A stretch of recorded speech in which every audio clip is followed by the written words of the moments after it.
ready, everybody. I have been staring, just obsessively watching the clock so we can begin promptly at 8 o'clock, well, Eastern time anyhow, which is now. So I'm sure you know, and I'm sure probably you were thinking as you were reading everything or maybe skimming through, oh dear gosh, is she ambitious? Yes, I am. But let's do this. We're on the heels of taking a break. So we're going to pull a Ross and a Rachel. So we're going to go on a little pause. My pearls of wisdom, as my mother would always say to me, but I think the timing is really great in case anybody struggles with this. If it's important to you, you will find a way. If not, you'll find an excuse, which is why I personally don't work out because I'm all about the excuse. But as you have this, if you will, downtime this coming week or next week rather, and you don't really have, if you will, that discipline of, oh my gosh, it's almost 8 o'clock, I got to sign in. Please just remember, power through. Okay, so a couple of really quick announcements, and then let's dive right in. And why isn't my slide moving? There it is, okay. Sorry about that. So tomorrow, we have a tutorial. We are shifting from the world of recommendations and tips and tricks, if you will.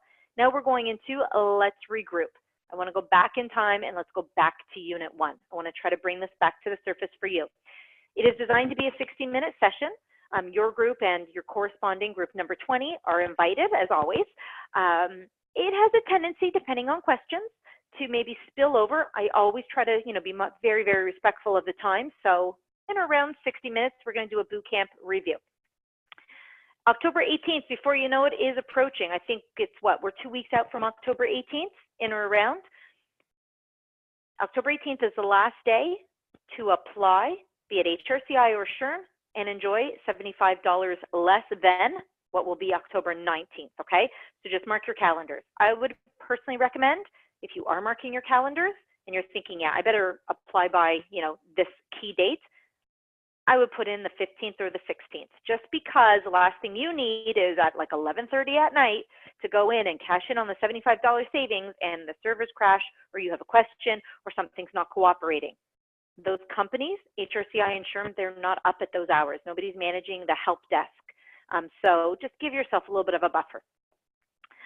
Like I said, there is no class next week. So this is our last session until we meet again on Monday the 14th.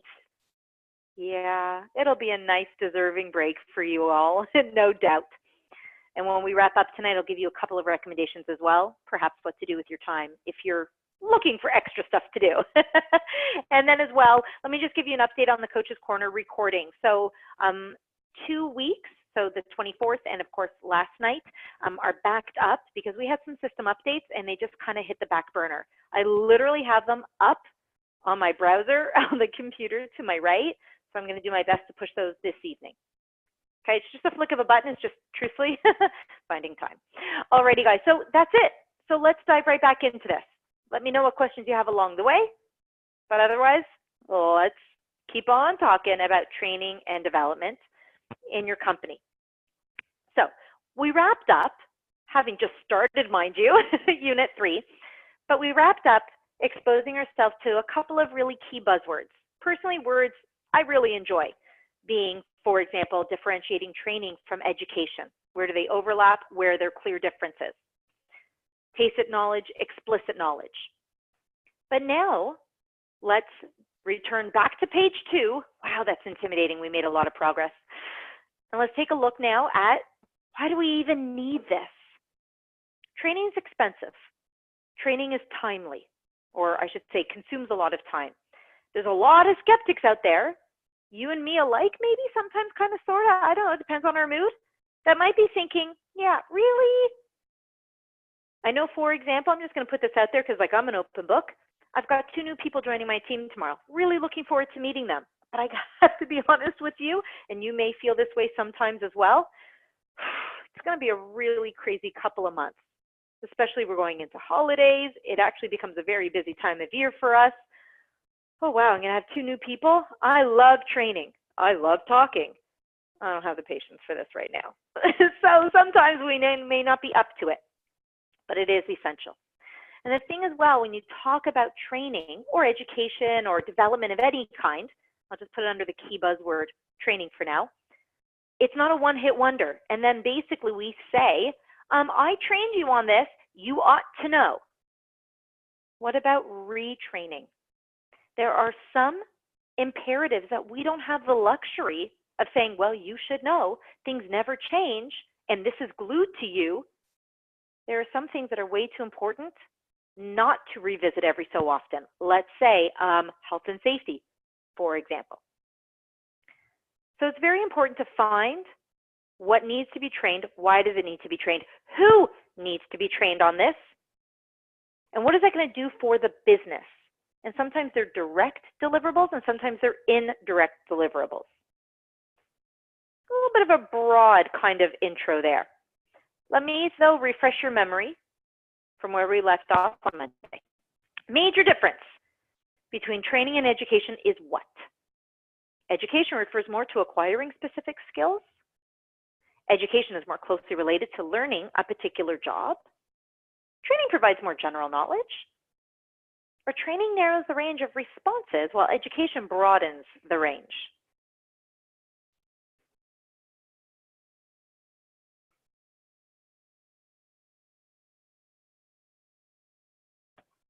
Okay, super.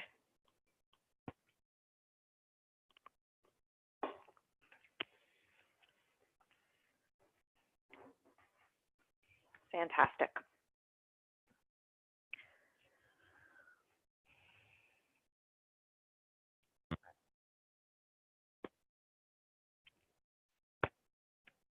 Okay, so I will react. I'm going to react. Let's react, sorry. I will react the way in which you all weighed in with a little bit of a twist. So the consensus is D, and yes, the correct answer is D. A key difference is that, yes, training is really going to be a little bit more tunnel vision. Education is a little bit more general. For that reason, and we had a classmate comment saying, C kind of has my attention. Fair point. By, if I may, and I'm using air quotes, not that you can see, but by textbook definition, the terms training and, if I may, general knowledge or broad scope, they do not at all go hand in hand. It is actually education that's a little bit more general, such as this course is pretty general in that high level, we're going to talk about human resources. That's a pretty tall order to fill. Training would be, I'm going to train you on how to design a compensation structure. My pleasure. Okay, fantastic. But you got it right though, because you did say D, so that's good. Look, there's always going to be a very similar, close runner-up. And in the good old days, the exams would give you partial credits for the second best answer. Unfortunately, those days are gone, and we're stuck with these days, which are pretty brutal. Okay. So the timing, I guess, is kind of good and ironic in that tomorrow we're going to do a boot camp, and we're revisiting that wonderful world of what it means to be strategically aligned. Well, it doesn't go away. And so you see what you have before you. From a training and development or education, what have you, but from a training and development perspective, it is key that whatever decisions are made when it comes to, hey, what are we going to train? Who are we going to train? When are we going to train it? How are we going to train it? Is it going to be on-site? Is it going to be off-site? What resources are we going to use? Is it in-house? Is it outsourced? Is it aligned with what the organization is striving to achieve? Goes back to we, human resources, and all of our sub-departments within this function, including training and development, we are the business's strategic business partner. You want to gain customer share?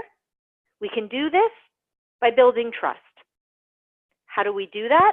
Let's train or retrain or polish up, I don't know, our frontline customer service representatives to be literally that trust builder. It's always revolving, once again, around that strategic objective. So we are going to always be aligned.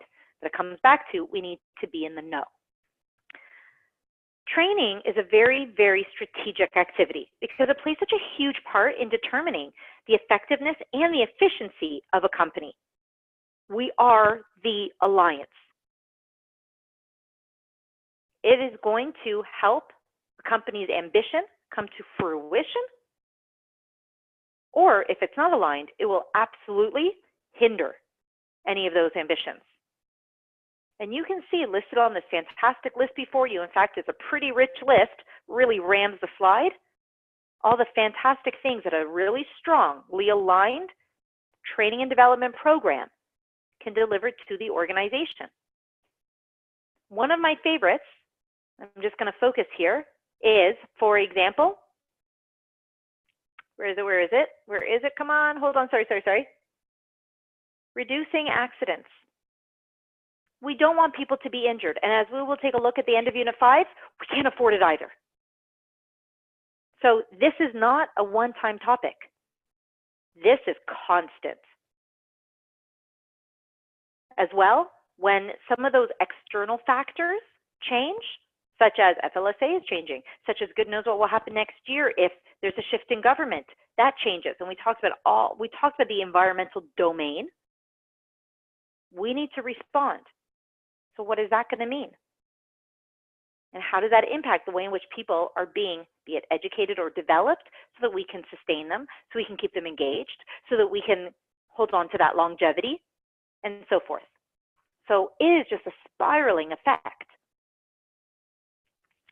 There's a lot of strategic issues, truth be told, when it comes to training and development. And these issues are a little bit more, if I may, kind of like, I don't know, they could be like a thorn in our side. It's kind of like those skeptics. So why should people support us? The sponsors, which are in other words executives, leadership of the organization, they might have some problems with what we do.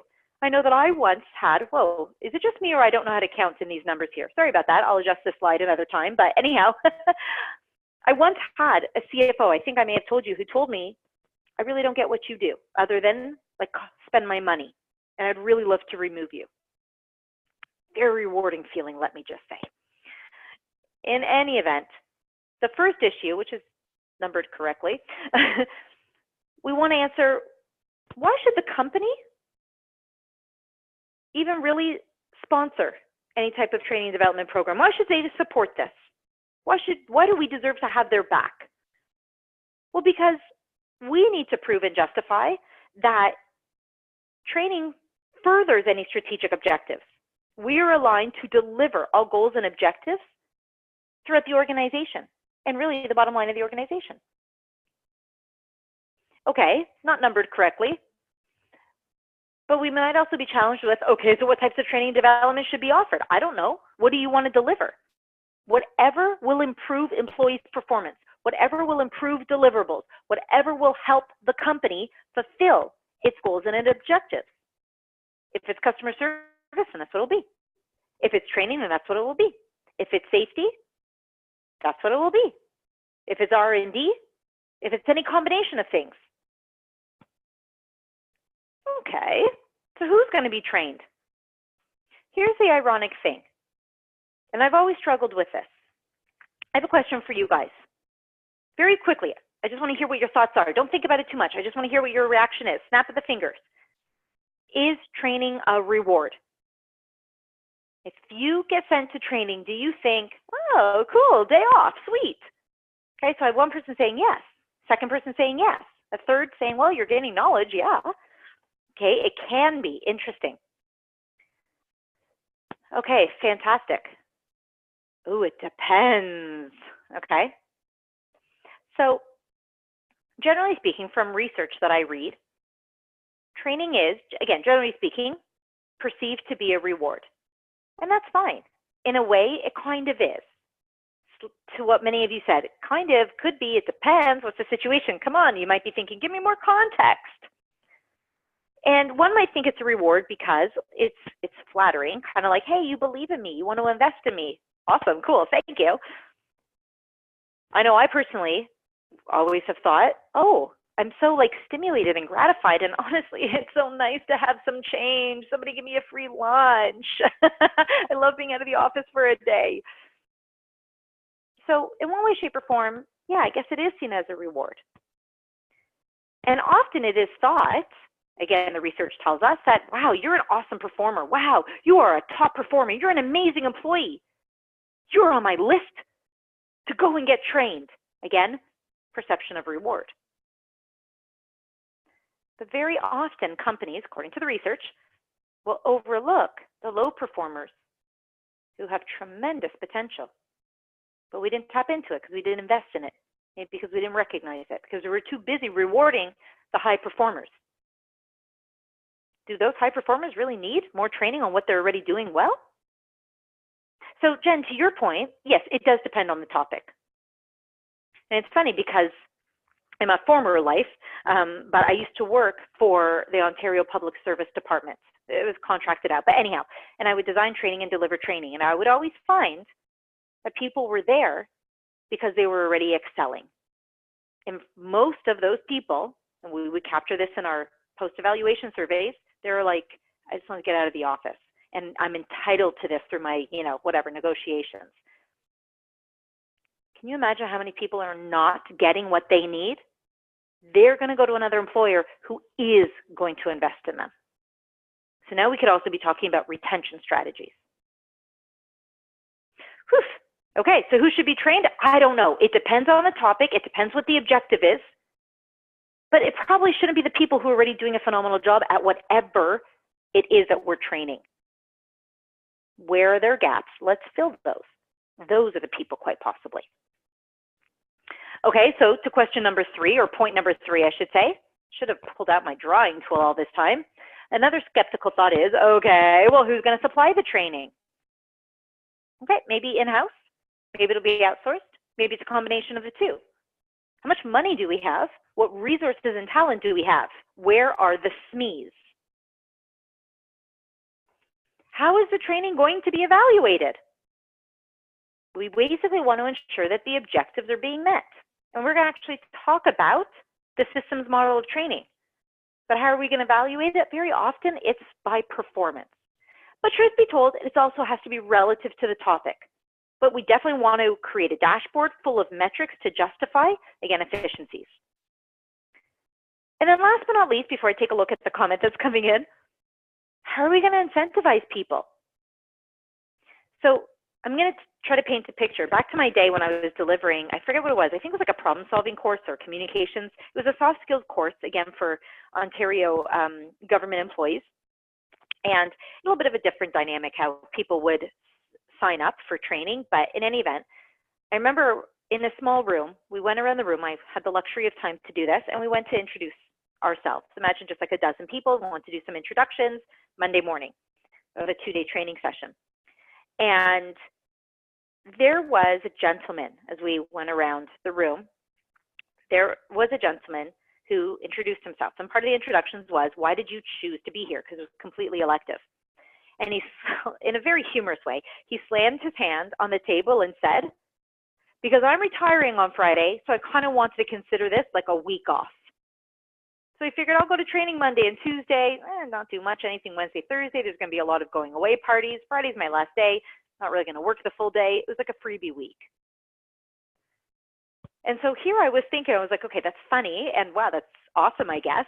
And then I was thinking, really, was this maybe the best use of funds? And then I'm like, oh, as a civilian, that's my tax money. But okay, different conversation for a different time.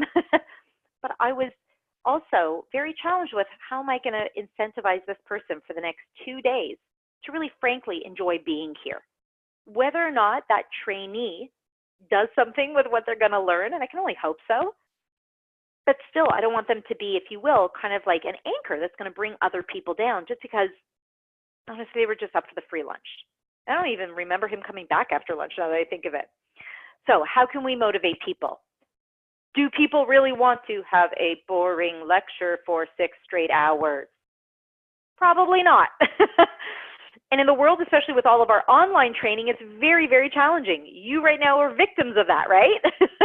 So there's different types of gamification and different types of mechanics to engage people, to make it fun, but also assure for a transfer. And lots of different techniques, but these are some of the skeptics. So when you're creating the training, you have to be very strategic and be ready to basically tackle all of this. It's important to go through this, and it's important to take those thoughts maybe, kind of like push the envelope. I don't know that there's always a definite answer. There's more like, hey, amazing recommendations and schools of thought. But in your exam, you might quite possibly see more of a scenario-based question that might say, I don't know, I'm going to make this up, but maybe something to the effect of, Johnny works for so-and-so, and Johnny's, I don't know, COO won't give Johnny the funds for training. Well, it's absolutely essential that Johnny does the training and la, la, la, la, la. You know, how can you best strategize to satisfy the concerns from the COO? Might be a little bit more of like a high level, lots of moving parts kind of scenario. Okay, questions have come in. It's mainly used for liability purposes. Within my organization, we trained you and you didn't properly perform the duty. So I imagine you probably had a lot of sign-offs in that case, like acknowledgement and consent. That's what I would guess. I think that's what I would do. And I'm sorry that I'm responding probably a little bit later when you had that initial thought. Probably came in a timely fashion, but I'm not responding that way. Sorry. Let's see. Everyone signs a form. Okay. So yeah. So Bobby's saying the same thing. Yeah, especially for OSHA, and you need to complete those files 100% because should OSHA come in and they're going to, you know, basically do an audit, they need to see that you had your due diligence. Sorry about that, guys. When I have a thought in my head and I'm talking, I'm trying to discipline myself, maybe not to always look at the chat until I collect my thoughts and get it out there because I get easily distracted. And I think it's pretty obvious, you know, when I'm stumbling over my tongue. So I'm so sorry. I'm sorry. Okay. As you see on page 5, here we have really how the sub-function, if I may, of training and development within the HR function really can speak volumes towards other functions that we have in human resources. So there is, if you will, that reciprocal kinds of relationship between a lot of other things that we do. Now take a look here though, just for fun. It's important to see these relationships, and I'm going to leave this in your trusty lap to make connections. But training and development, which clearly you know is Unit 3, yes, has an impact on what we studied in Unit 2. 2, we're going to see how this can be intertwined with performance evals, also in this unit. We'll take a look at how those performance evals, no doubt, contribute to compensation. And then as well, when it comes to employee relations, whether it's safety, security, whether it's retention, whether it's satisfaction, and that's Unit 5. So we've already discussed strategic alignment, which was Unit 1, but now we're seeing relationships with all the other functions, i.e. units, that we're studying as well. So I just wanted to show everybody how everything comes full circle. And it's really important. Hey, let's talk about money because there's never enough of it, right? So how can training be funded? Well, there's a couple of ways. It's really up to the organization. I think it has a lot to do with the way in which the company themselves will like function, or what's the word I'm looking for? Anyhow, cost itself. So one way is you may be given a fixed amount. Okay, it's kind of like being given allowance. I remember one year I was given some 53,900 and some odd change for like, I would say 250 head office employees and a couple hundred cross-country stores. And I was laughing. I was like, seriously? That's it. I had to make it last. Use it or lose it. So instead, I did the opposite, and I just accrued a lot into the next calendar year. As well, some training costs may come from the operating budget. So this is where trainers will work as partners with those operating managers, and we're basically going to share the budget. Every department has a budget. Or the operating departments may contract as an internal customer with the training department. And in this case, the training department is working as a profit center as opposed to as a cost center. Very common where there is a shared services model. It's kind of like a pay-as-you-go. So again, really, take it up with the CFO, how they decide to, prepare, if you will, all of those budgets and really how the company is operating. Those are just a couple of ways. It's all what's called blue money. Meaning, I'm new to this kind of term. I'll be honest with you, my husband who's in finance, he taught me this a couple of years ago. But it's blue money because, let me just back up one slide. One might say, does it matter if your CFO gives you an allowance? Okay, point number 1. Does it matter if the CFO gave the operations manager an allowance and that's how they choose to spend it and they basically put it towards training? Or does it matter if the CFO gave various other departments money and you charge them for your services, but they're still working under the same roof as you, and then you basically just, I guess, kind of like transfer money between departments? It's blue, like water. It's just fluid. But it also has to do, once again, with just how, I guess, for the purposes of those organizations, small, medium, or large, they want to basically cost things by department, because there's also various different types of revenue shares or, profit, what have you, that they need to see by departments. And then I guess there's tax purposes. I don't know, the whole world that maybe is escaping me. And if you're in the same boat, I guess escaping you too. Anyhow, but it's all really blue money, meaning it's fluid. Let's take a look now at the cost-benefit analysis. This is where it's almost like putting your hands out, kind of like the scales of justice. Well, here are the benefits. Oh, but those are the costs. And it's kind of like, you might be tipped. Here's the thing. Maybe I'm biased because this is where my heart rests, that being in, talking about training. But generally speaking, training, education, development, it is an investment. It's an investment you want to make wisely. But two, hopefully like any other wise investment, it's going to have a long-term benefit. So there's countless benefits, countless costs.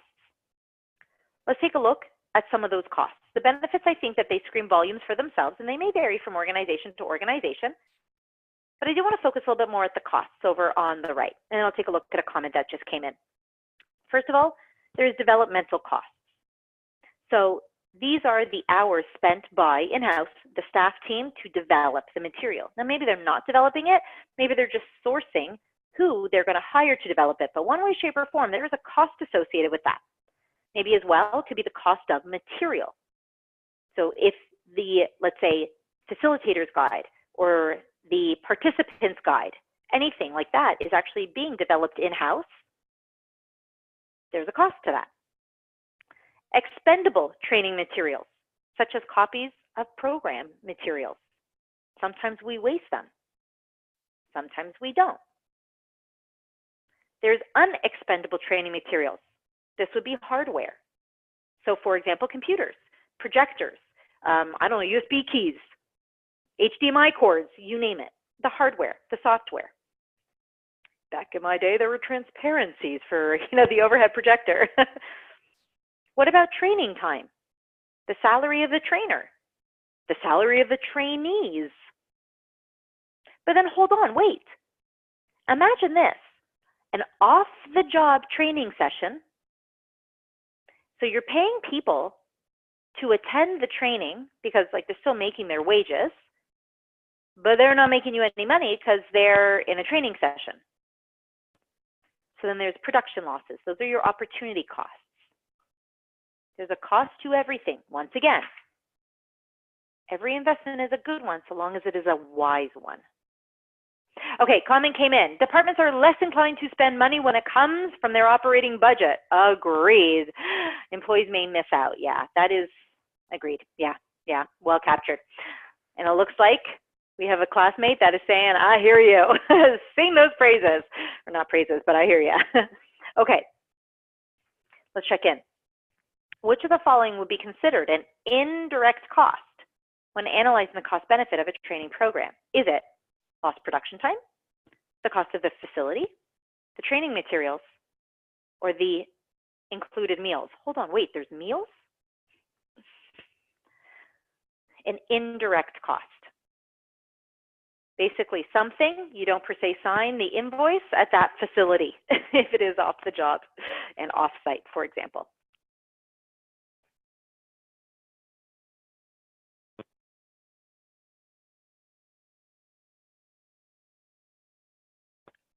Fantastic. Okay, good.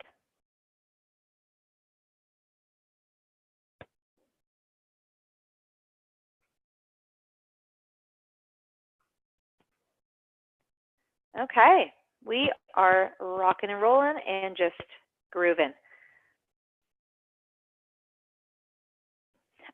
You know what, Amelia? For your sake, I hope so. I have to admit, I don't think so. But I can only hope so.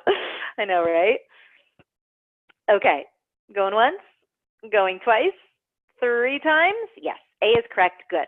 So straightforward knowledge, good understanding. Let's power forward to something that I hope as well you find just as easily friendly.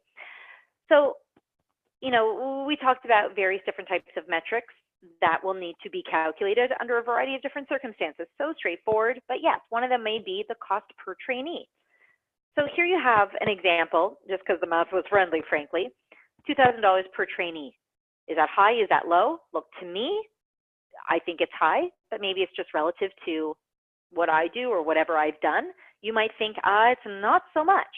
So it really all depends. But anyhow, whatever that threshold may be, you definitely want to calculate this so you can determine, wowza, you know what? This did cost us way too much money. We can't do this again, kind of thing. Again, we always want there to be an ROI, just like anything else. If we can't get a return on that investment, then I guess it wasn't a wise investment. Sometimes it's really hard to see the forest beyond the trees.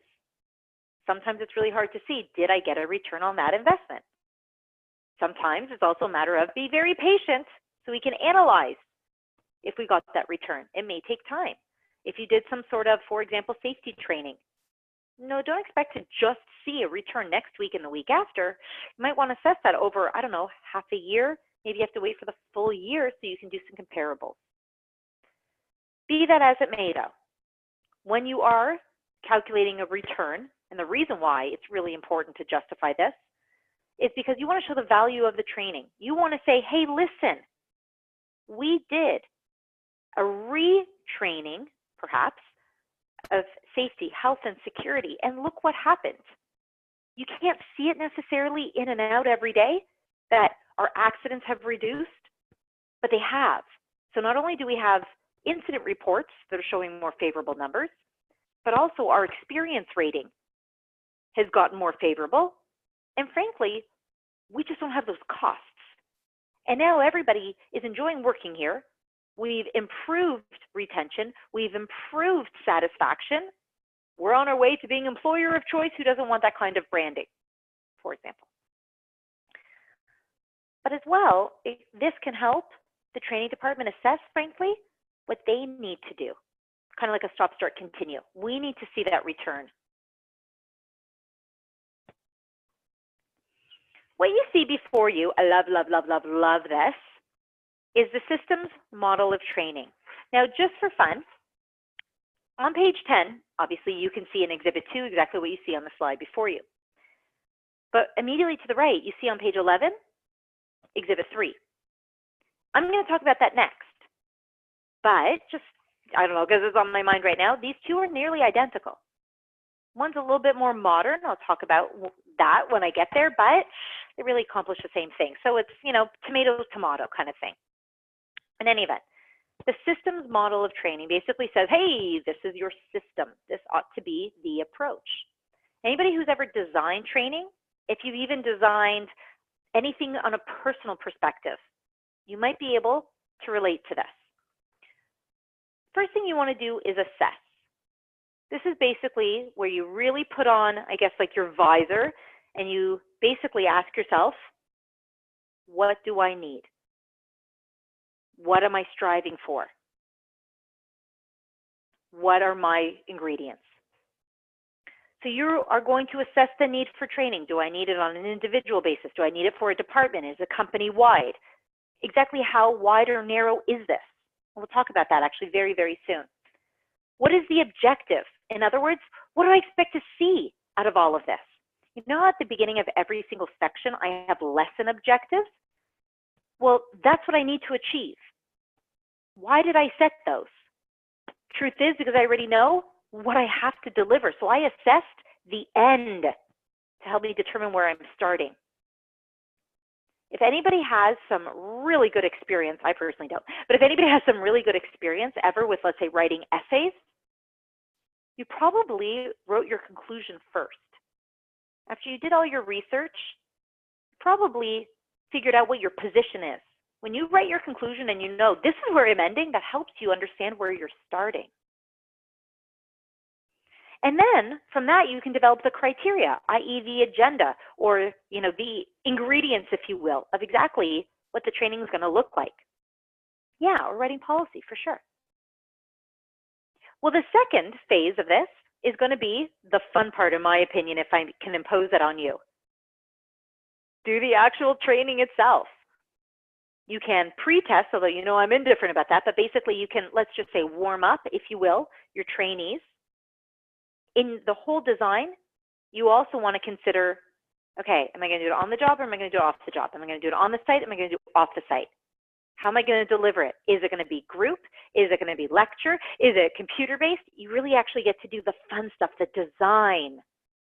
And then you get to go and execute it. All the while, however, you do need to monitor how things are going every single day that it's delivered.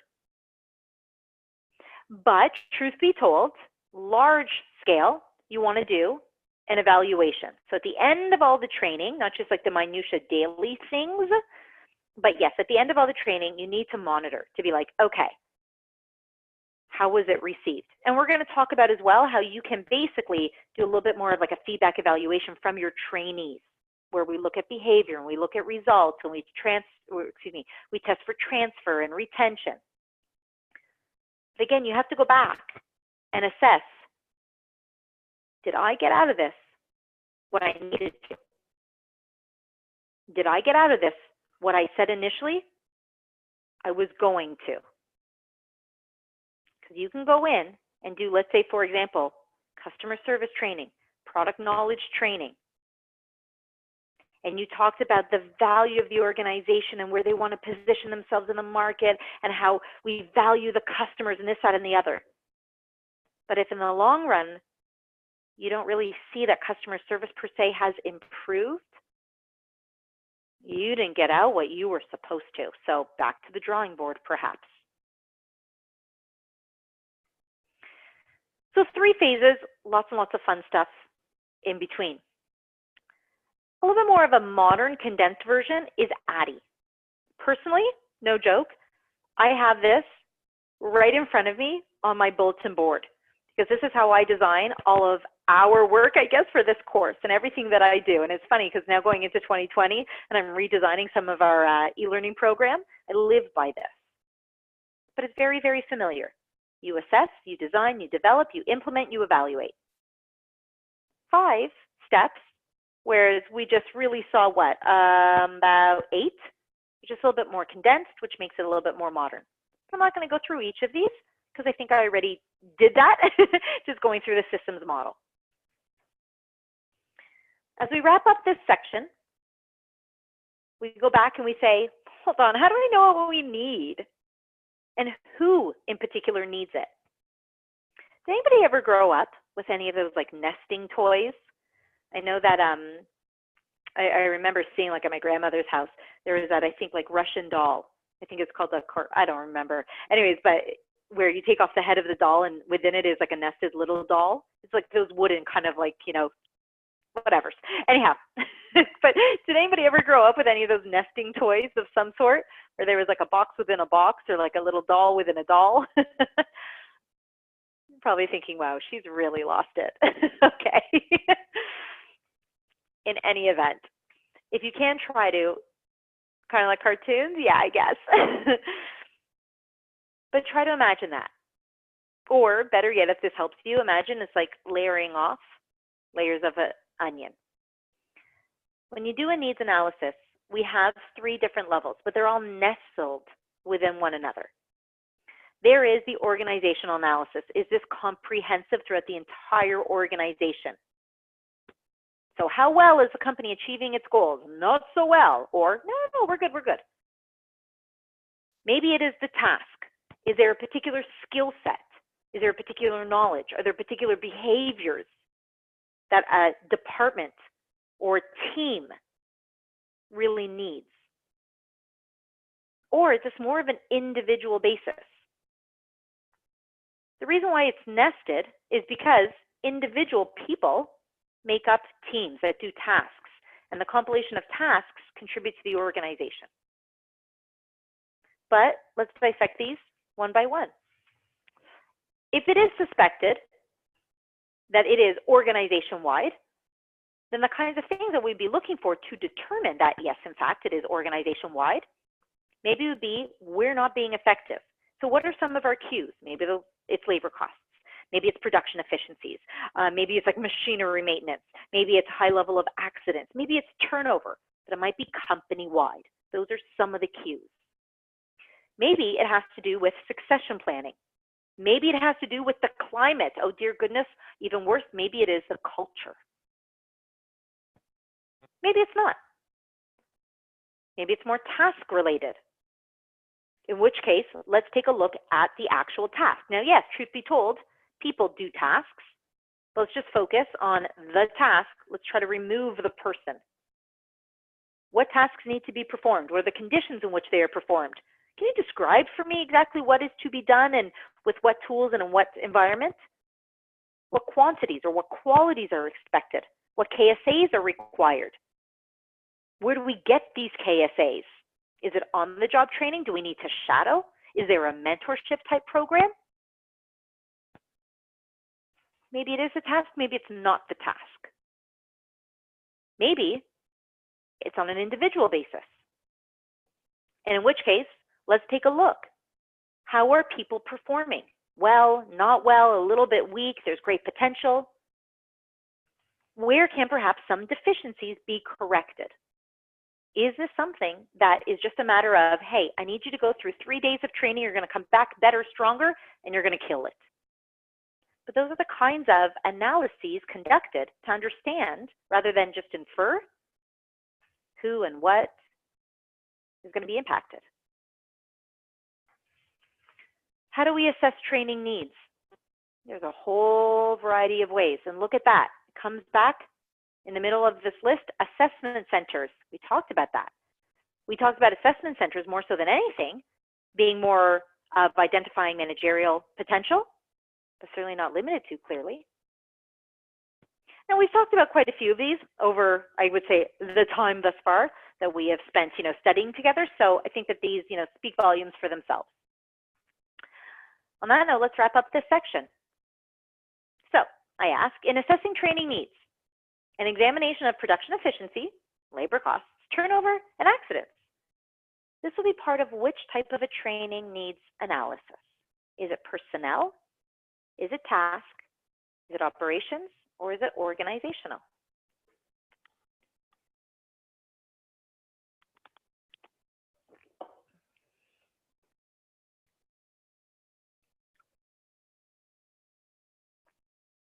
Okay, super.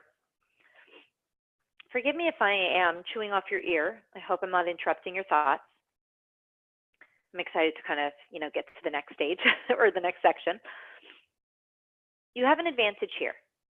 And I know that, the question is being asked in such a sharp, timely fashion and when you actually, go to your exam, a lot of time will pass from this moment till then.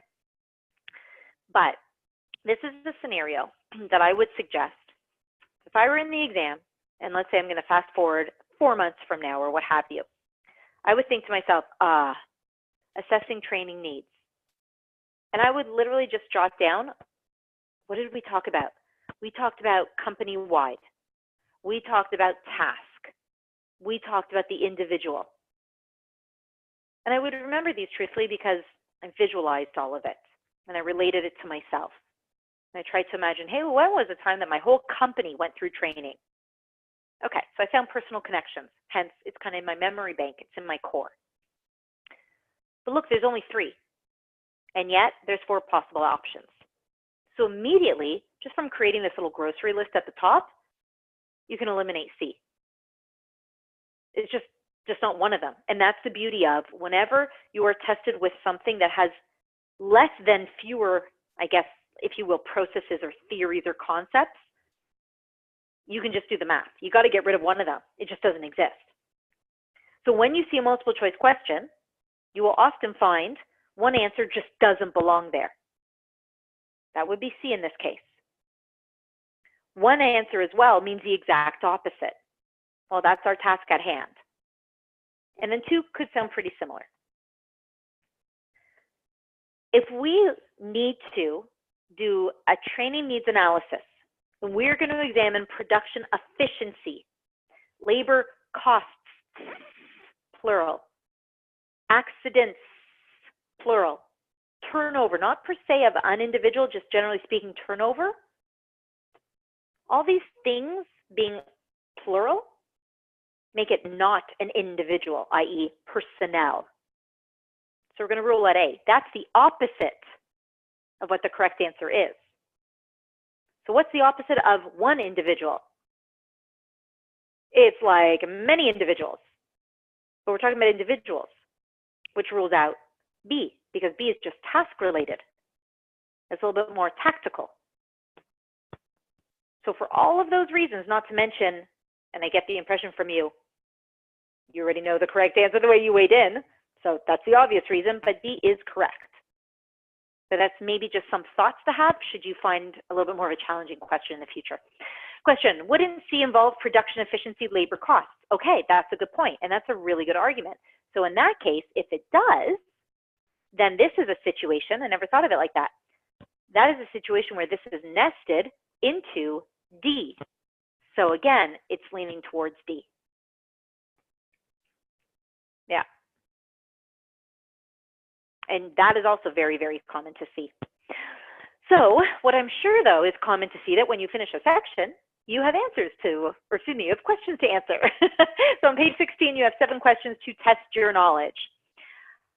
Let's now go in and we talk, I would say, very heavily. Let's see how quickly my turbo tongue can get us. Come on, Jen. Let's talk about principles. Let's talk about theories. Let's talk about schools of thought. Heavy, heavy, heavy in, I would say, terminology. Brace yourself, guys. Anybody who ever studied psychology in college or in university, maybe high school, I don't know if this was offered in high school. I can't remember. It was like, you know, Fred Flintstone days for me. But if anybody did study psychology, you're going to love what we're starting with. We're going to talk about learning theories. Then I want to talk about learning curves. How do you remember your course code? That's so impressive. I want to talk about learning curves. I want to talk about different styles and approaches and levels and strategies of learning. Here's the thing. Whether training and education and delivery and design and all that jazz, whether it's your forte or not, I'm just going to throw this out there. You've been through this. You're going through this. So we can definitely relate it back to you. This is a bit of an intro slide. We're going to talk about 3 learning theories. These are also known as reinforcement theories. These are the basis for which andragogy was developed. Now, forgive me, this is my thing. I have studied at exhaustion about this. We're going to bring back Pavlov, classical conditioning. We're going to speak to stimuli and response in operant conditioning. And we're going to go into our cognitives. Your exams are based on cognitives. Your exams are based on the 6 levels of learning. This is really real. The reason why we need to understand these is because they explain to us why we behave the way we behave. And so then, twist it around, if you were designing training or any type of educational program, and you need an outcome out of your learners, you need to understand what's going to make them tick. Oh my gosh. Okay, who right now just got a smile on their face? Either that or a tear in their eye. But who is remembering Pavlov and classical conditioning? Right? Yeah, I know. Me, it was like the tear in my eye more than anything. So Pavlov theorized saying, listen, when you pair a stimuli that is unconditioned with a stimuli that is conditioned, you're going to generate the same response. What he did is he paired together food with the sound of a bell, and such that a dog was salivating. So in other words, the dog ever smelt and or saw food, dog would salivate. Then there was the sound of a bell. And then the dog would see and or smell, more so smell, I think, the food, the steak in this case, again would salivate. He'd associate bell equals steak, salivation, until the steak was removed. He was conditioned, i.e. trained, to think, oh, bell equals steak, I'm going to salivate. Listen, I'll be honest with you. You associate a bell and a steak, I will salivate. We become trained to have certain expectations. Let me ask you guys something. Is there a particular sound that you associate maybe with something that gives you the EBGBs? Maybe, for example, you have a particular ringtone or chime for somebody in your life, personally or professionally, that it has to do with them calling you or sending you a text message or maybe sending you an email. Okay, ambulance sound. Okay? I know for me, I have certain people at work, higher ups, my boss, she gets her own sound. And when I hear that sound, not that I've ever had a bad encounter, but it does make my stomach drop. It's just, you earn the right to intimidate people. Okay. Happens to you every time you drive by a buffet? That's like the only French word I know. No, I'm just kidding. Oh, a tornado siren, sure. So we're conditioned to these sounds because to us, they mean something. That's basically what classical conditioning is.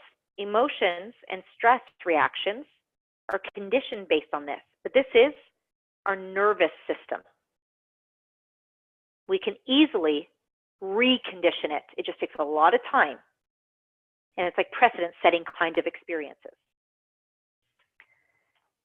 But now B.F. Skinner comes to us and says, so there's operant conditioning.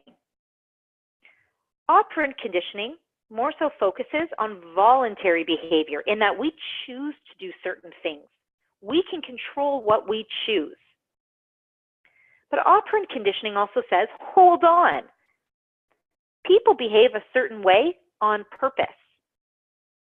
So for example, let's say in the working world, we behave a certain way because we're looking for positive consequences. We want praise, we want rewards, we want recognition. And that's in fact what you see over on, over on page 20, when you see various different types of reinforcers. We're looking for a certain outcome. Now what you see before you is called the stimulus response association. This S and R is the stimuli response. Now the way in which, according to operant conditioning, we can reinforce getting a response, this is called behavior modification. Next week, you are going to receive from me a survey. Now that you're at the midpoint of your studies, I want to pick your brains. I want to make your second half great, and I need information to help me do that. The survey, by coincidence, also starts with an S, is the stimuli. I need to stimulate you to give me what I'm looking for. I've got questions. I need your answers. I already know what to expect. A handful of you are probably going to take the time to answer it, be it you remembered, be it you had a moment, be it you wanted to share. I know that. I bet, though, if I gave you an incentive, I'd modify your behavior. Oh, and I would get those answers. Okay, let me put this a different way. Anybody find that they get often from wherever you shop surveys to complete on customer satisfaction? You know how like it shows up on your receipt and it says, oh, please, complete this survey? Perfect, thank you. Yeah, Old Navy, lately it's been happening at Walmart, at least to my responsive. Oh, I love this one, hold on. Too often, oh, I hear that. Yeah, tons at Best Buy, okay. I'm gonna go out here on a limb and I'm gonna say, no doubt about it, I bet you wanna go online and you do wanna complete those surveys because you know and I know that accumulation of all of these responses, we are giving feedback back to the retailers just to make our shopping experience that much better because life is just that kind. Let me ask you something. Do you actually complete those surveys? Really? You have FOMO if you don't complete it? That's impressive. You're really generous. Okay, so we have a classmate saying sometimes. I never do. Not that I don't want to, but because truthfully, I am a hot mess. I can't remember where I put the receipt, and I don't have the time. If I were to tell you right now, oh, yeah, I complete those surveys all the time, I wouldn't blame you for being mad at me when you'll be thinking, but you could load up the recordings, Jen. You have so much time to complete the surveys. Hold on, though. Let's put a different twist. Do you find that you do or you would complete the survey? So survey is the stimuli. Response is what they need out of you. They're not getting it. But would you complete that survey if you were to find out your next purchase is 15% off? For sure. There has to be something in it for you. That's the with them. What's in it for me? That's the incentive. That's the reinforcement. That's why they give it to us. Because if I know, for example, next time I'm going shopping at Old Navy and buying my kids' clothes, a couple $100 for, let's say, back to school, I'm going to get 15% off. That's a tremendous saving. Yeah, you know what? I'll find the 3 minutes to do the survey. Probably do it while I'm sitting on the bench outside of the store before I go shopping next, but I will do it. They will get the response from me that they need. People behave voluntarily for consequences. So that's behavior modification. They're modifying our behavior to give them the response they need. Does that sit well with you guys? Does that make sense? Are you allowed to say that right now, Bobby? I don't know. It sounds very Ukraine to me. I'm just kidding. Okay, super. Okay, good. Okay. So there's a whole bunch, as you can see, of reinforcement contingencies. Again, people behave a certain way for desirable responses. And that's what that whole modification is all about. Sometimes we behave a certain way because we want positive reinforcement. We're looking for that pat on the back. Look, we're all different, but we need it, I'm guessing, in one way, shape, or form. Maybe we behave a certain way because we're trying to avoid certain unpleasant consequences. Maybe we're trying to avoid a situation. Maybe we're trying to escape something. However, it's probably not a permanent escape. It's just kind of like temporary. Maybe we need something to be extinct. So we're actually going to flee, perhaps. We have to make it permanent. But again, operant conditioning says we behave a certain way for certain outcomes, even if it's our subconscious. Reward schedules. Think about being rewarded. Think about as well, be it if it is literally a gift, a reward, or it is praise, it is recognition. Take a moment and think about, how do you like to be rewarded? But to that respect, and I hope that it is aligned with what you're thinking, there is, if you will, a little bit more of a, I'm going to call it industry standard, i.e. this is how you would be tested, reward schedule. There is, first and foremost, continuous rewards. So continuous rewards are immediate. You do something today, I want to tell you immediately. People do like to hear this. It's important that we do this in a timely fashion. I bet, no doubt, you did something phenomenal today. But if your supervisor or coworker or whoever is going to give you this praise and recognition, if they tell you 3 months from now, you might draw a blank and be like, what did I do on that day? Sometimes as well, here's the oxymoron. When you do get continuous rewards, albeit it needs to be timely, it could be overkill. So if you're told every day, hey, good job, good job, good job, good job, good job, you might be thinking, yeah, okay, every time I leave and I say good night, I'm being told good job. Yeah, I know, okay, yeah. We just kind of take it for granted. Do you really mean it, or that's just what rolls off your tongue? You might question the authenticity. Then there's intermittent. So this is usually on a ratio schedule, or it could be variable. So intermittent might be, for example, at the end of a project. It might be, for example, at the end of a season. And then there's interval. These are specific time gaps, such as every quarter we will give a reward to the top performer. every year at the holiday party, we give a reward to, I don't know, so many years of service. All are needed and all deservingly, come at appropriate times, just relative to really what was the action that deserved the reward.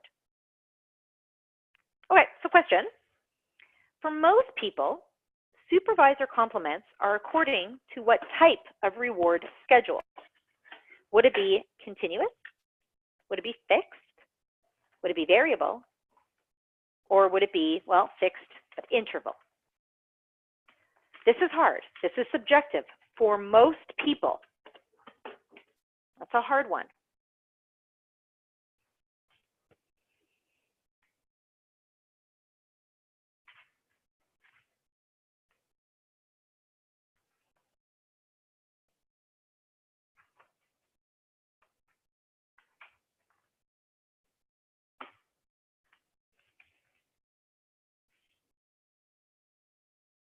For most people, when do you find that supervisors reward?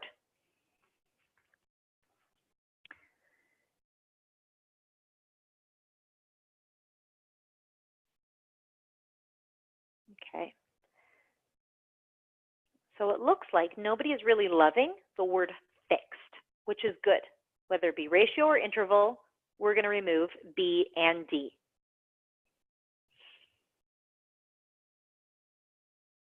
Now it's a matter of continuous or variable. So let's just recap, if I may. Continuous is all the time. Let's say every single day, maybe even every Friday afternoon, you got, I don't know, $10 Starbucks gift card. The first time you get it, you're probably thinking, oh, sweet, wow, I did something great. I'm going to do it again. Who doesn't want $10 at Starbucks? I'll buy you like a straw. So you do it again the next week, and oh, comes the gift card. Sweet. And the next week, and the next week. You come to expect it. And then you'll get to the point where you're like, where's my gift card? You'll be shocked if you don't get it. Whereas meaningfulness is when it is pretty spontaneous. It means something maybe one would argue a little bit more. You don't come to expect it, you don't take it for granted. So it'll be, let's say, maybe at the end of a huge project coming to a conclusion, being like, this was amazing. We did it. You rock. I couldn't have done this without you. Here's, be it a $10 gift card, but it goes a long way. There's a difference between a thank you, which is just recognition and appreciation and value, as opposed to, oh my God, you're the best, I love you. So for that reason, C is the correct answer. Sorry, that should be in yellow, but C is correct. So I'm being asked, what is fixed ratio and fixed interval? So a fixed ratio would be on a ratio such as, let's see, ratio. Sometimes at the end of a season, for example, or ratio, for example, for every 10 sales you close, I'll give you a high five. So it's always relative. Whereas a fixed interval is at the end of every quarter, at the end of every season, at the end of every November. Let's see, questions coming in. The 3 reward schedules are continuous, intermittent, and interval. Correct. So really, we didn't discuss fixed ratio, so you could eliminate that one. And for that reason, we only discussed 3, but yeah, you have 4 answers, so good eye. Well, variable ratio actually means intermittent. Intermittent is a variable. So it's actually just a play on words to kind of, I guess, challenge you. Think of it kind of like your windshield wipers. They can go on variable speeds. They're called intermittent wipers. No, I just made that up. Does that make sense? Intermittent is basically variable. Variable is intermittent.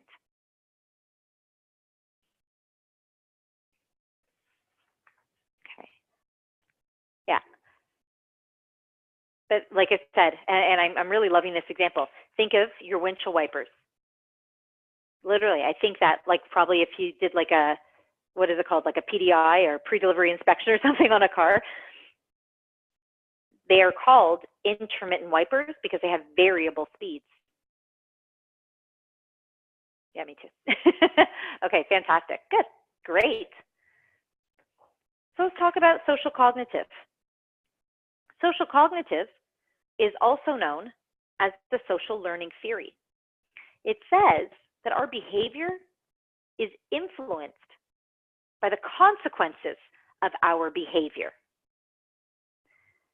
So here we think, for example, about vicarious learning or symbolic thinking. We need to understand human behavior because what really drives this is, as you can see at the bottom, reciprocal determinism. That's a funny word, but really focus on the word, what it means to be reciprocal. So here we have three elements. They can go clockwise or they can go counterclockwise. I'm going to take you through a very silly little fictional scenario that I made up when I tried to really kind of understand this process. Imagine this. You have Sally Sunshine. She works in the HR department. She is the HR manager. She has 5 people, maybe working directly under her, with her, for her, however you want to say it. They don't really feel, if you will, that subordinate supervisor relationship because she's so amazing. She really breaks down any barriers of, being unapproachable, and she's awesome. She is personally engaging. She is professionally engaging. She is the epitome of your ideal transformative leader. It don't get better than Sally Sunshine. But Sally Sunshine hasn't really quite been herself. She's been dealing with some personal things at home. And she's not as approachable. She doesn't walk in anymore with this huge smile saying, hey, how is everybody? How was your weekend? Oh my gosh, love the outfit. She's not herself. She's kind of dragging her feet. Well, we're seeing that and we're feeling it. It's getting part of, if you will, the climate in the HR department. We see that in her behavior. She's okay, but it's not quite herself. Things tend to get worse. She's not approachable. She's kind of sour. She's really short. She's working behind a closed door. She's never even closed her door. And everyone is feeling the impact. And you know what? Frankly, it's changing everybody else's behavior subsequently. So the environment in the HR department and then all of their internal customers that they're serving, it's getting really sour. Everything's getting really, really stressful. And the stress at work is just further instigating the stress at home. This is just a vicious cycle now. It's reciprocal. It can go clockwise, it can go counterclockwise. Again, fictitious, random example that I came up with so I could try to understand what this is all really saying. But we need to understand, again, the process of human behavior to understand consequences of our behavior. It's almost like saying, if you push people away, they're not going to want to be with you. And then the consequences of that are you're going to be alone. Reciprocal means, I know it, it's on the tip of my tongue. I'm trying to think, like, how do I articulate it? To reciprocate, to give back.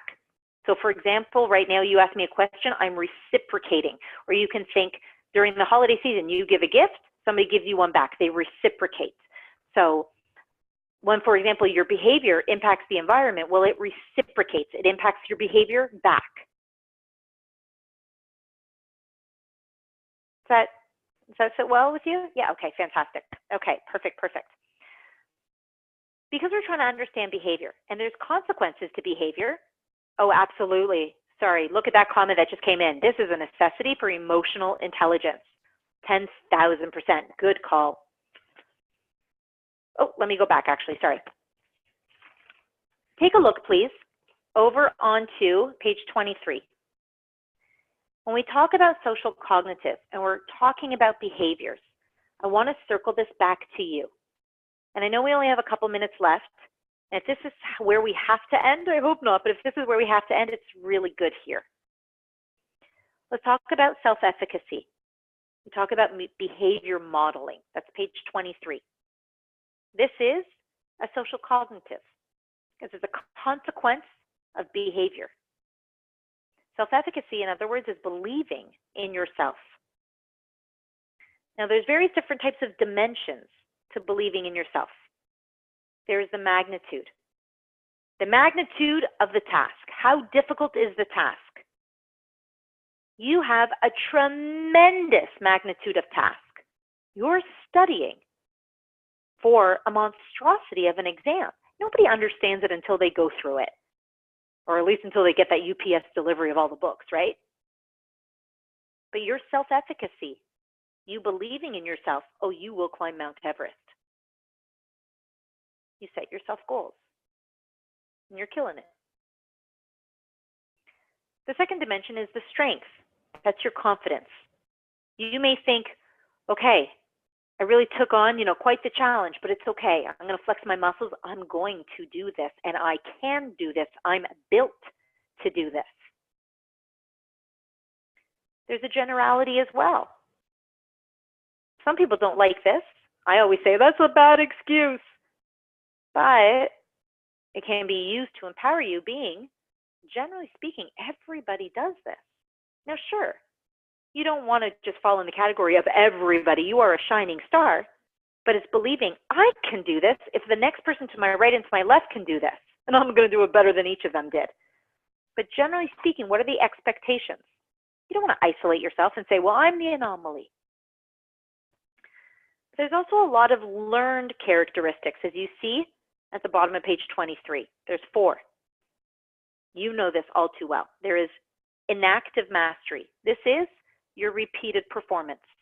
You're doing this. You read your text, you take your notes, you come and you listen to me, you take notes, you do your end of section questions, you're taking your practice tests, probably doing some additional research, you're working on any of those problems I give you. There's a vicarious experience. That's behavior modeling. If you don't have examples, I'm trying to give them to you. Where I don't have examples, I love listening to your stories. You have no idea. I do use those in other lessons. We're learning vicariously from one another. There's verbal persuasion. It's where you have your positive cheerleaders. Get people to back you up saying, you can do it, you can do it. They just need pom-poms. And then there's your psychological state. This is your own perception. This is you saying, I'm going to put on my visor, I'm going to do this. And I cannot wait to walk out of that exam with that pass report in my hands, and I'm going straight to celebrate. You need to get that perception of what it's like to celebrate. It's all a social cognitive. Now for fun, your exams, more HRCI than anything, but definitely as well applies to SHRM. Your exam questions are based on cognitives, the cognitives of learning. You will find that about 1/4 of the questions on your exam, now I'm stepping outside the text, but 25-ish% of the questions on your exam, no matter what competency the question's challenging you in, it wants to know what you know and how you understand it. Those are those knowledge-based questions that, like Amelia said earlier, I really hope I get one like this. I hope so too. That's a cognitive. Half of the questions on your exam want to know if you can translate what you know and understand into a problem-solving question. And the remaining, in around 25% again, are going to ask you to place worth and value. Those are all cognitive. Okay, we're so close to wrapping, guys. Andragogy, adult learning. This is all actually based on theories of Malcolm Knowles. So if you ever studied this, if not, I'm going to post a little for fun link when I post the recording. If you enjoy reading that kind of stuff, certainly not required, but I enjoy it, so I'm going to share it with you. As adults, you and I, well, maybe not me, I haven't grown up that much, but we learn different than perhaps we did when we were in grade 9 or 10 or what have you. Adult learning principles are based on our experience teaches us. And yeah, it's like saying I have life experience. Sure, we think we can do, let's say we can create a training program. I read all the steps of Addie, but until you do it and you go through the pains and the successes, you didn't really get the learning for all it's worth. Learning is also problem-centered. Have you ever gone to a corn maze? Getting out of a maze, solving that problem, finding your way, there's no better learning opportunity. And, you know, it's funny. I don't know if you've ever been in this position, but I'm evil. I have a 14-year-old who I think, I just really want her to get a little bit more street smart. I worry for her sometimes. I made her take the subway by herself. I just wanted her to get lost and figure her way home, and she did. It's nothing I could have taught her. I couldn't handhold her. Thank God she came back in one piece. Learning is also going to be enhanced by participating. Roll up your sleeves and get in there. You can't go wrong. Learning is collaborative. Bounce thoughts off of other people. Let them explain to you why yes and why no. And likewise, allow yourself the opportunity to explain the why yeses and nos. But it's brainstorming. And also requires getting involved. Have you ever known somebody to sit on the sidelines and learn how to play a sport just by observing? No. Every bench warmer's got to get out there on the field or on the court and do their part. It's really key. This is also what we call action learning. Action learning actually is a matter of bringing people together to find solutions. That's a little bit more tapping into the collaborative angle. But again, group work, brainstorming, and so forth. Alrighty, guys. So I told you we are going to do it, and yet we didn't. We are resting on page 27.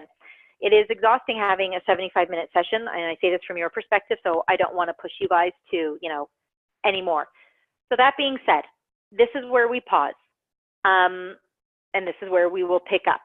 We will pick up on page 27. I want to please take a look at where we are going to end when we resume. You have a whole week and a half almost to do that reading, but we are going to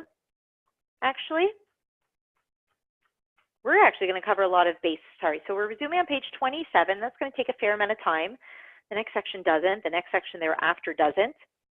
I want to role play with myself, but I think we're actually going to make our way to page 67. 27 and 67. I think that is a plenty heavy reading enough for you. You are going to have, again, the week off. So if anybody maybe missed my announcement, if you had signed in a little bit later, no problem. There is no class next Monday, nor is there next Thursday. Of course, I will still be available. I'm at your disposal if you want to set up a one-on-one call, email. We'll go through the buzz, whatever you need. I'm not going MIA or anything. It's the usual working schedule. But this is your opportunity to catch up, be it your reading, be it your practice tests. If you have not taken yet your Unit 2 practice tests, let alone your Unit 1, please do so. It's a perfect opportunity. Use those flashcards. I will as well be polishing up our syllabus. I know, of course, we are behind. I'm not alarmed. I've done this a couple times. I know me, but you deserve to have a little bit of a better plan. I am going to as well get up to date with some of the attendance, and if there's anything else in between that you need. So I'll stay on the line for a couple of moments in case you have any questions, but otherwise, guys, have an amazing rest of your night. Have an amazing weekend, a very productive, I would say, week plus, that you have some time off to decompress, regroup, and we get back into the second half. And I guess on that note, class is adjourned. So enjoy your time, guys. Enjoy your gem-free environment. My absolute pleasure. Absolutely. And remember, be your own best disciplinarian. I will not be in your ears. So still maybe find the time, go to the library, crack those books. Oh yeah, page 27 to 67. 27 to 67, yeah. Perfect. If you're going to be using the flashcards, my suggestion to you is this. Sorry. A little Jen inside joke. Sorry. Here is a suggestion. Do not challenge yourself in terms of, oh, did I memorize the backside of the card? My suggestion is like what we did in our very first flashcard review. Can you pull out a card and talk to it? If you were me and you were asked, hey, define and describe. Hey, give me an example for. And let the completion of that sentence be whatever card you pulled, you might just surprise yourself that you know a lot more than you thought you did. Push yourself to the challenge. Have a conversation with yourself. Maybe even get into an argument with yourself. Remember we said in Unit 1, sometimes we go into incubation. It could be when we're driving. It could be when, I don't know, we're taking a shower. Think about some of these key buzzwords such as behavior modification, and just talk. That's when you know your stuff. It's not about memorizing. Can I define it? Oh, what did she say? You need to find those emotional connections, and I promise you, they will never escape you because it's like at a different level. Fantastic. Let's see.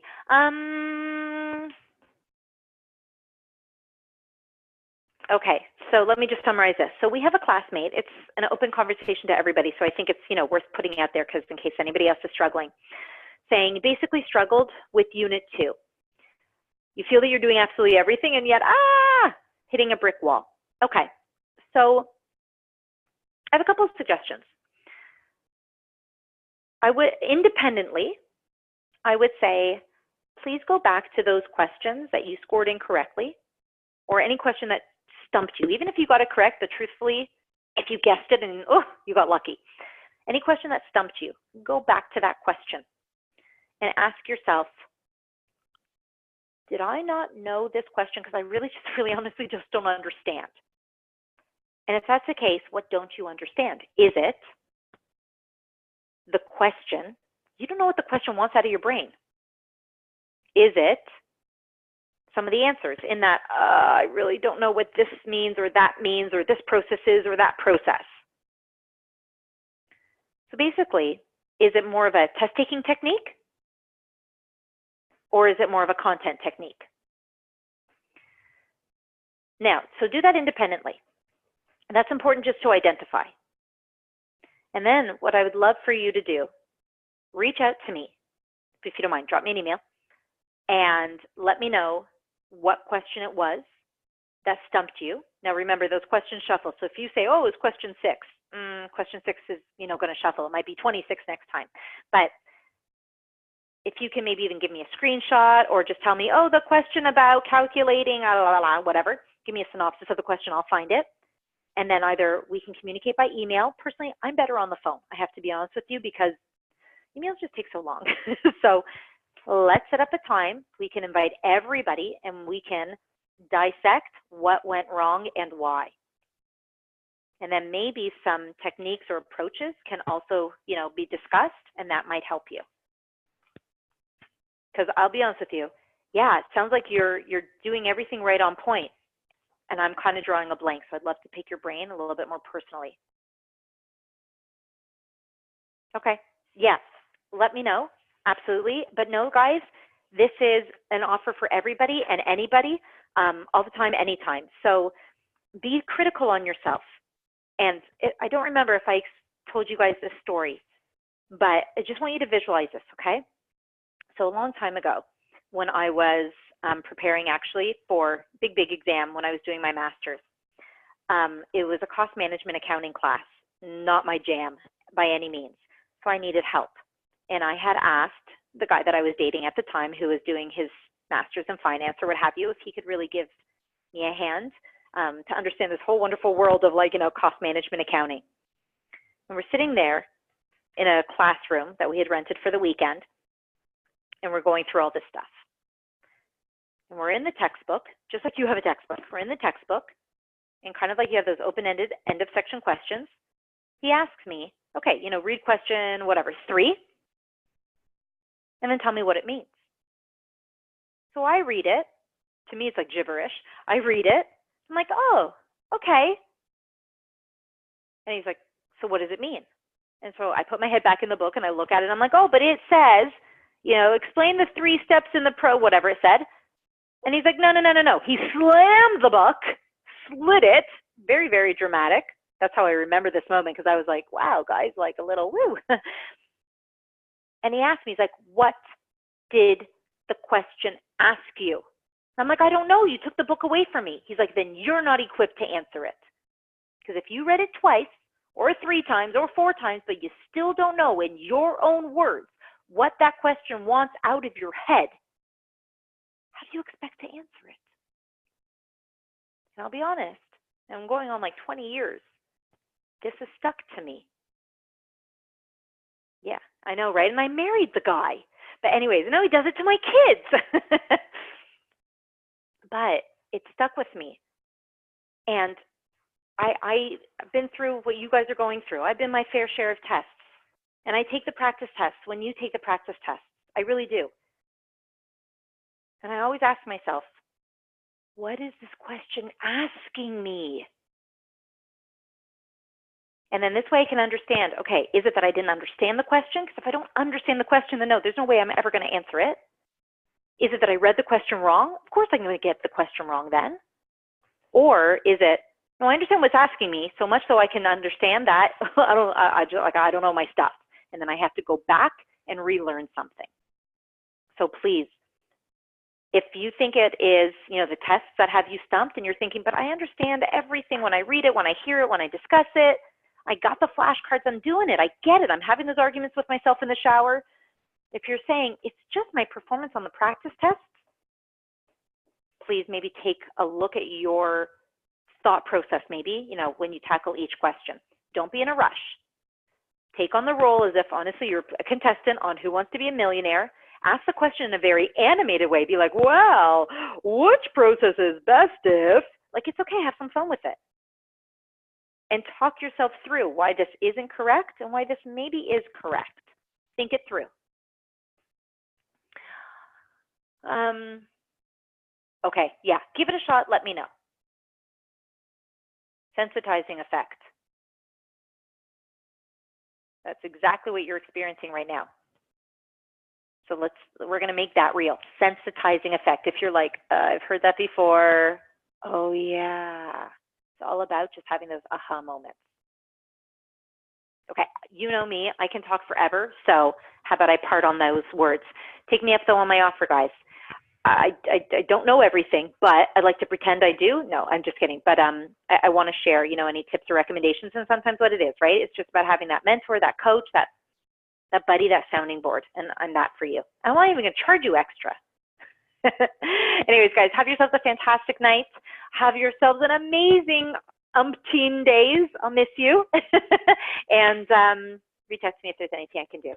Have a great rest of the night, everybody. Bye.